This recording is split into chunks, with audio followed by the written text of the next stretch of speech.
Start strong, finish strong. Wolf is always scratching. Let's roll. Up at 3:45 a.m., cardio by 4:45 a.m., hitting the iron by 6:15 a.m., in my pickup truck by 7:15 a.m., heading to work, ready to get after it, ready to shoot. There's no substitute for hard work. I'm going to make something out of myself, but it's going to be so good, it's bad. Instead of telling you what I think you should be doing, or how you could be better, or I thought, well, let me just speak from the heart, speak from my gut, and really not have anything prepared, but just tell you what's worked for me.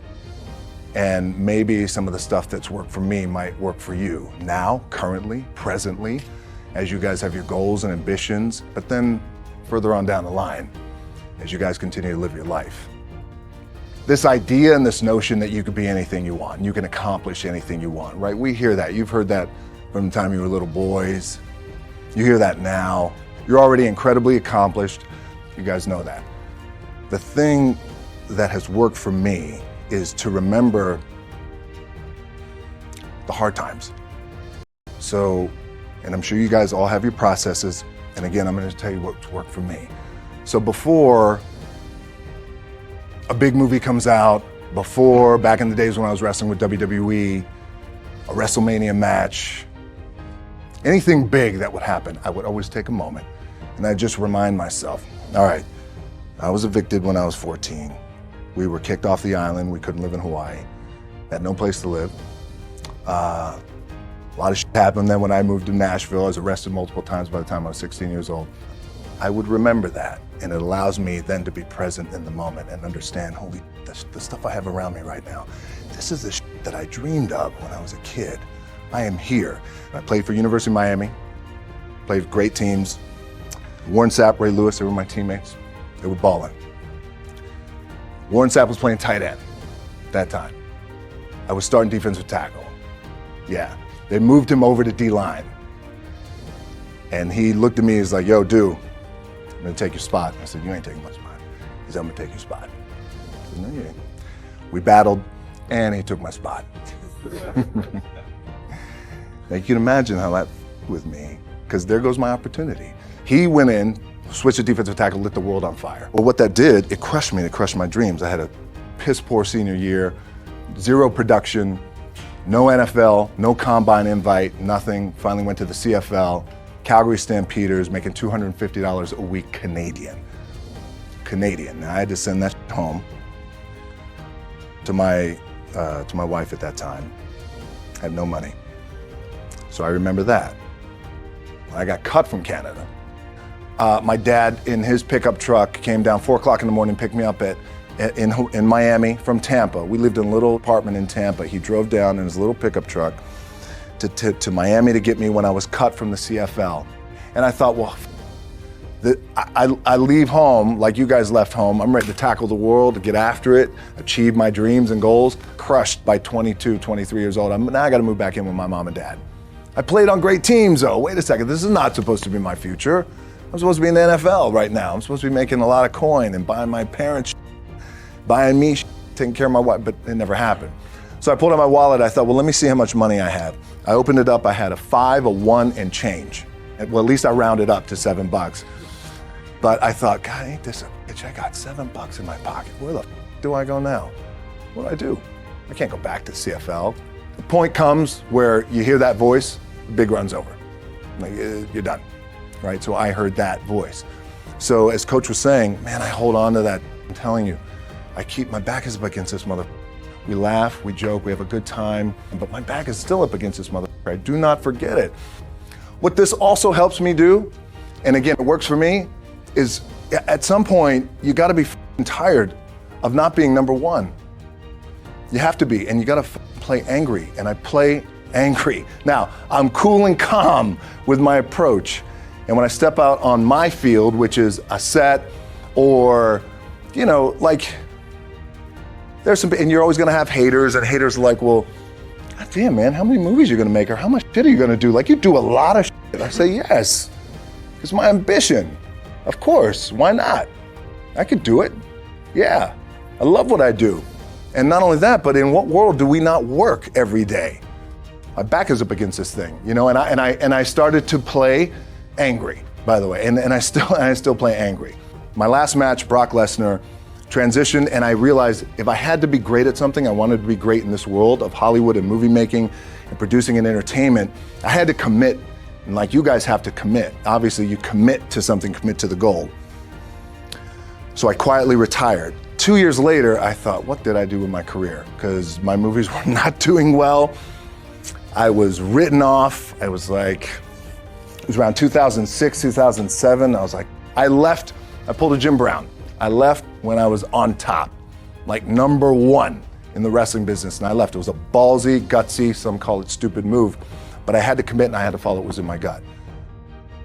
What helps me is to keep the hard times in the front of my mind, because it allows me to go into these big moments that I've worked my ass off, and you guys have worked your ass off. It allows me to go into these big moments with a different perspective. What it also does for me, and again, this is what works for me. Like, my back is up against this mother. Every day, it's against this fucking wall. But it's up against this mother, because it's what I believe in. And when my back is against this mother, then there's nowhere to go. But that way, that's it. Doesn't mean you don't smile, doesn't mean you don't laugh and joke, right? You're happy, I'm a happy guy. But when it comes to business and when it comes to executing, it's up against this. And I gotta go that way. And I don't give a fuck who is in front of me. They're not gonna stop me. The key for me was, where does it start? What's the anchor? What's the anchor? So I could have all these ambitions and you guys have all these ambitions, which is great. It's important. I'll play this role, you'll play that role. I'll execute this thing and it'll come out this summer. You guys will execute this thing during the summer, right? When it's time to really put in a lot more work. But the key with me is just always finding what the anchor is. And the anchor is getting up at 4 o'clock in the morning every day before anybody else and grounding my thought process is in the no one will outwork me. No one. I love and I respect you guys. The motherfucker won't outwork me. All starts with this. 2 hands, putting it to work. My last match in WWE, I'll share this with you guys too, is that, again, because there's a little bit of takeaway here from all this, is I wrestled John Cena. And I went in, I think it was 2013, I went in WWE champion, and we went in MetLife Stadium. We had a record-breaking attendance, which was amazing that night. We accomplished our goal. So I wrestled with John Cena. We had 45 minutes planned for the match. It's nonstop, go, right? So your conditioning is tested. And at that time, I wasn't full-time in WWE. I was just doing these spot matches where I was still shooting G.I. Joe, I think, or Pain and Gain at that time. It was Fast and Furious 6 in London. Had to travel in the ring, get all my ring work in, travel back to shoot Fast and Furious, then back, WWE Raw, doing those shows. The big build up to WrestleMania against John. We get to MetLife Stadium. It's a big night. This is it. It's game night, right? It's championship night for me. 45-minute match planned out. There's no cut. There's no, all right, well, let's pick it back up tomorrow. You know, it's go time. It's just like you guys in a game. I'm getting scared because I'm thinking, man, well, what happens if I pinch something or something like, you know, I don't know, your mind starts fucking with you in the moment. There's 85,000 people, your adrenaline's rushing. Thinking, man, what happens if I'm gonna lose my leg or some shit like this, if I've just done something to my artery? Final move of the match is his big finishing move. And I remember I'm getting up and I'm turning like this because I have to fall into him. He's gonna hit me with his big finisher. I remember turning into John and he says, and I remember thinking to myself, God, please don't let this be too bad. Just take care of me. Take care of me. Bang! Comes in the back, I get to the back, I can't move. Now I'm getting a little nervous. Get on a jet, rushed home to my doctor's down in Florida, and get an MRI, find out that I have completely torn my adductor, the top of my adductor and my top of my quad off my pelvis. What I was proud of was to walk out on my own, but not only that, but in this moment where the odds are against you, people are watching, your team's depending on you, You either say, I'm done, or this whatever the is going on, it's temporary, and it may fuck me up at some point down the road. But I'm not gonna let this opportunity go by without giving it my all. As you guys know, there's nothing you can't accomplish. You're gonna go on, you're gonna become world champions. The key for me, what I think one of the keys is, remember where you came from, keep that in the front of your mind, and when shit goes bad and it goes sideways, a lot of shit does, you're getting booed out of the building, or you're coming through this injury, or people are writing you off, oh, you guys ain't make it, any of that, you gotta keep it in here. And it really has to, it should drive you, it should. It works for me, it should drive you. You got all the talent in the world, it's all here. Really the two things I wanna say are, you gotta be the hardest workers in the room, and don't f the opportunity up.